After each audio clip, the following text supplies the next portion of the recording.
नमस्कार मित्रांनो, आज आपण एक जबरदस्त रिझल्ट इंडिया ग्रोच्या माध्यमातून आपण घेऊन आलेलो आहेत। तर माझ्यासोबत आहेत नवनाथ गुले सर।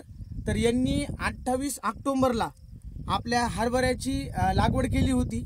सरांनी मला 2 दिवसापूर्वी फोन करून सांगितलं की सर ज्या ठिकाणी आपण भूअस्त्र वापरले तर त्याचा जबरदस्त असा रिझल्ट आलाय। तर नेमका सरांना एवढा आनंद कशासाठी झालाय आणि त्यांनी एवढं तातडीनं हा रिझल्ट बघण्यासाठी मला का बोलावून घेतले, तर सरांचा अनुभव सांगतील। तर मी सरांना रिक्वेस्ट करतो की त्यांनी त्यांचा अनुभव सांगावा। नमस्कार, माझं नाव नवनाथ सुदाम गुले, तालुका सिद्धनाथ बोरगाव, तालुका सेलू, जिल्हा परभणी। माझं हे प्रोडक्ट वापरलं तर एकदम बढिया, कमी जास्त जास्तीत जास्त 250 ते 300 याप्रमाणे प्रत्येक झाडांना घाटे आहेत। तसेच न यूज करता हरभऱ्याच्या घाट्याला दुसऱ्या ऑर्डरमध्ये दुसरीकडे 150 ते 100 या दरम्यानच होते। आणि सरांनी जसं सांगितलंय समजा की तुम्ही बघू शकता, या इकडे या गुले सर। हो या।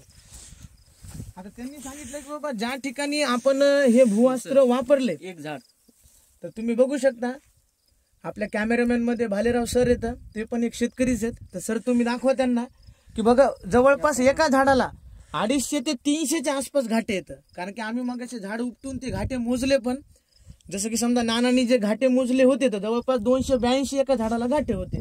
आणि जवळपास जर तुम्ही प्लॉट जर बघितला तर तुम्हाला डोळ्यांनी पण दिसतंय की प्लॉट ज्या ठिकाणी आपण भूअस्त्र वापरले समजा तर तो प्लॉट पूर्ण हिरवाशार आहे, एकदम हिरवा प्लॉट दिसते। आणि सर जसं म्हणाले की बाबा ज्या ठिकाणी आपण भूअस्त्र नाही वापरलं तर आता आपण तिची एकदा भेट घेऊया। या सर, आता ज्या ठिकाणी आपण आणि बघा जसं समजा आपण ज्या ठिकाणी भूअस्त्र वापरलं होतं तर तिथलं आपण सरांच्या माध्यमातून झाड पण बघितलं, 250 ते 300 घाटे त्याला लागलेले आहेत। आणि सेम एकाच जमिनीमधले हे दोन्ही पण पिकं आहेत।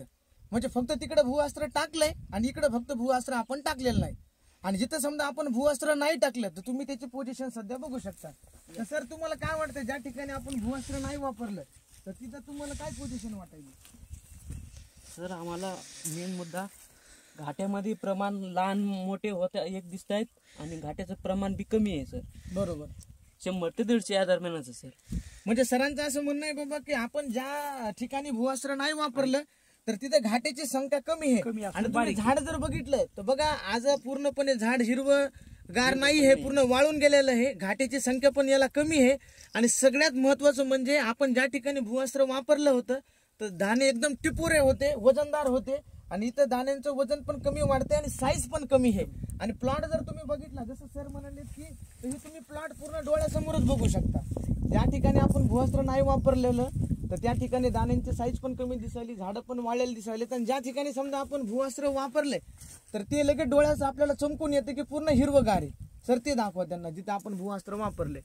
बघा ती आणि हे याच्यामध्ये काहीच नाही, एकच जमीन आहे, आपण एकाच दिवशी लागवड केलेली आहे, सेम पीक आहे। तर ही आहे आपल्या भूअस्त्राची कमाल। त्यामुळं सगळ्यांनी हे इंडिया ग्रोचे प्रोडक्ट जास्तीत जास्त संख्येने वापरा। भूअस्त्राची कमाल आणि शेतकरी होणार मालामाल। धन्यवाद।